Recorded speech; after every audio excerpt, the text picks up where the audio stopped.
everybody's here tonight for a reason.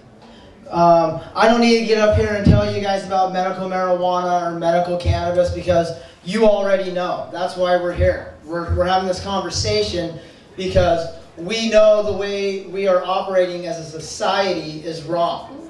We are growing cancer every day. There's 1,800 Americans that die every day from cancer. That means we have a 9/11 every other day, and the terrorist is cancer. And the supporters are the federal government and the FDA that lock away the cures and harass patients.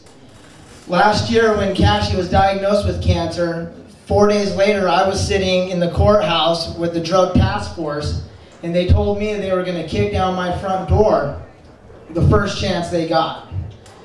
2 months later, they raided my caregiver and they took all of our plants. They took everything. I was left with Cashy in his hospital bed, starving to death, vomiting every day, and I had nowhere to get this medicine. I had nowhere to make the oil. I had to hit the streets. I had to find that oil.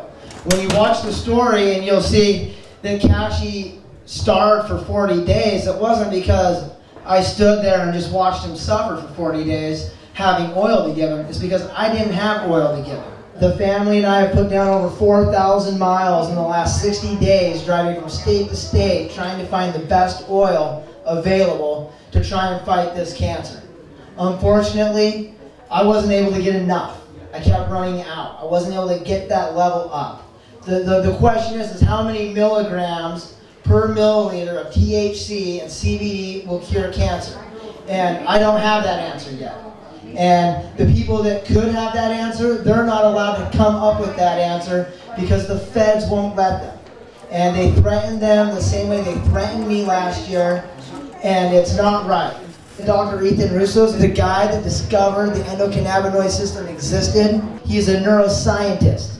He is one of the most amazing doctors out there. He works for GW Pharmaceuticals. They're patent owners of T-Vex. He lives in Europe. He should be in America. He should be figuring out how much oil Cashy needs to fight cancer adequately. Why is the FDA the know-all? Why is it that everything they approve is toxic, deadly, and addictive? Why is that? Why is it that we've allowed them to have this superior power over us? Because without them, we would kill ourselves, but they're killing us for us. So there needs to be a check and balance to the FDA. Our prosecutors and our judges, they all know the oath they swore to protect and uphold our Constitution, but they're not doing it. They're not doing it, and they're being paid off, and they're using the excuse that it's a Schedule I drug, and so they don't have to follow these rules anymore. And that's inexcusable, and that's why we're all here, though. We need to nullify these trials. We can all, as a people, nullify these trials. No one has to go to jail, but we have to know our rights. It doesn't say under the 4th Amendment that we have the right to illegal search and seizure unless you're growing cannabis, then they can kick your door down. But as long as we schedule it as a Schedule I drug, and meth and coke are Schedule II drugs, that means I would get in more trouble selling marijuana than you would selling coke or meth. We are killing ourselves, and we're doing a really good job at it. And if we can't cure cancer at the end of the day, then we need to stop growing cancer.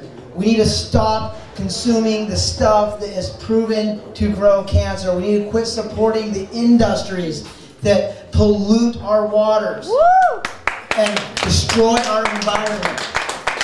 We have to say no. We need to bring back industry back to America.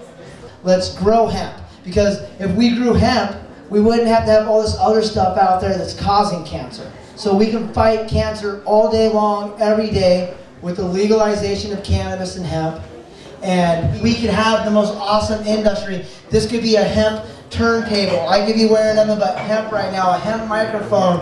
That could be a hemp couch. But instead, the stuff they use to make that couch is a carcinogenic. The car you drove here tonight is a carcinogenic. Everything in it, from the interior to the plastic to the emissions, is all wrong. And we have to stop that. When we go to the store and we buy organic produce, we got to understand Vegetables should be organic. There should be no organic sticker on an apple. It grows out of the dirt. It should be organic. I expect nothing less, and neither should you.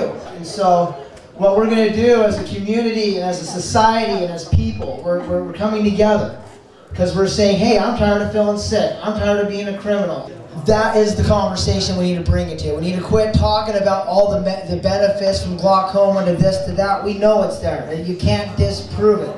It's over. It's not a debate. Now we need to do something about it and go and take it to the next debate. Take it to the next level. Write that letter to the governor. Write that letter to the president.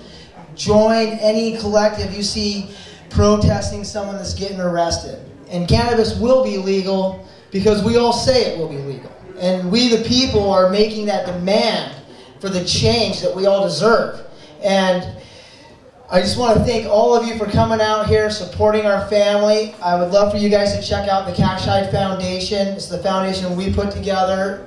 Let's band together. Let's use Cash's story to hit the streets. And we're going to spread the word. And together we will make that change. Together, cannabis will be legalized.